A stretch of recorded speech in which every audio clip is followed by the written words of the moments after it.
The Midwestern American High German dialect. Numbers. 1 und 2, 2, 3, 4, 5, 6, 7, 8, 9, 10. Words and phrases. Hallo. Hey, Guten Morgen, guten Morgen, guten Tag, guten Dach, Dach, Mahlzeit. Guten Abend. Bye.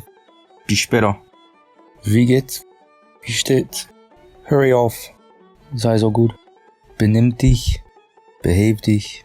steig weg. Geh an. Geh weiter. Für was guckst du? Für was tust du suchen? Was tust du suchen?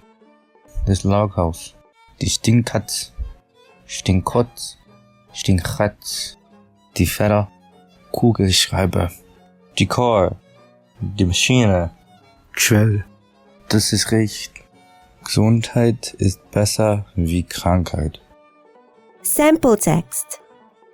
Weil seit der ersten Deutschen in den USA reingemoved waren in den 1600s, wird die Sprache noch hier gesprochen.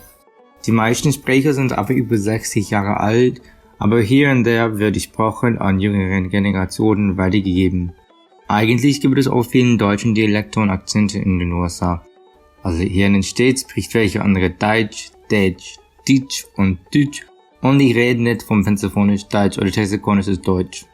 Zum Beispiel der ersten Cowboys, der Nachkommen in welchen Teilen von Nebraska noch sind, können heute noch Plattdeutsch und auch in anderen States wie Missouri.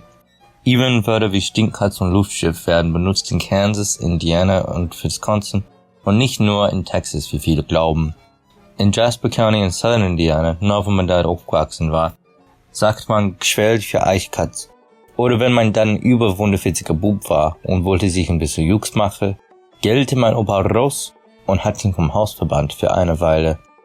In den kleineren Flecken im Midwest gibt es normalerweise mindestens eine Person noch zu finden, wo Deutsch kann oder sich an Phrasen erinnern kann. Viele fragen sich, warum die Leute ihr Deutsch weglassen haben. Und weil es ist keine glückliche Geschichte, aber bevor im Ersten Weltkrieg sprach Millionen im Midwest Deutsch, Englisch, Papa oder Norwegisch, depending on wo man lebt. Und da waren über 300 Zeitungen, die in Deutsch gepublished wurden, aber während dem Krieg die englische Regierung meinten, um ein Recht Amerikaner zu werden, musste man nur Englisch sprechen und haben das Sprechen der deutschen Sprachen gebannt.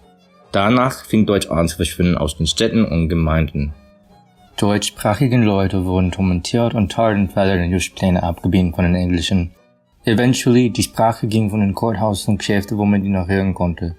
Heute können ungefähr noch 1 Million noch Deutsch und deutsche Dialekte, aber jedes Jahr gibt's immer weniger. Wenn du auch noch einen Dialekt von Amerikanisch und Deutsch, zum Beispiel Alemannisch oder Schwäbisch aus Missouri oder Schweizerdeutsch von Wisconsin oder Indiana kannst oder Phrasen kennst, schreibe mal, was ihnen noch bekannt ist in den Kommentaren.